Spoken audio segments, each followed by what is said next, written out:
এখন একটা বেগুন দিয়ে ওকে একটা নতুন রেসিপি করে দিই। এটা প্রথমে ছুলতে হবে। বন্ধুরা, বেগুনের খোসাটা ছাড়ানো হয়ে গেছে। এখন বেগুনটাকে আমি মাঝ বরাবর ফেলে নিচ্ছি। যতটা সম্ভব সরু সরু করে কাটতে হবে। বেগুনটা এরকম সরু সরু ফালি করে কেটে নিয়েছি।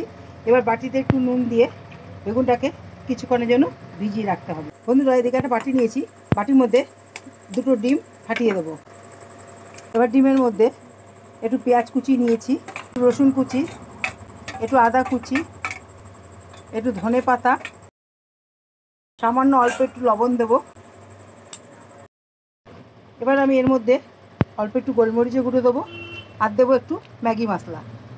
এই বেগুনটা ডিমের গলায় ডুবিয়ে ভালো করে কোট করে নিতে হবে। এটাকে তেলে ছেড়ে দিই।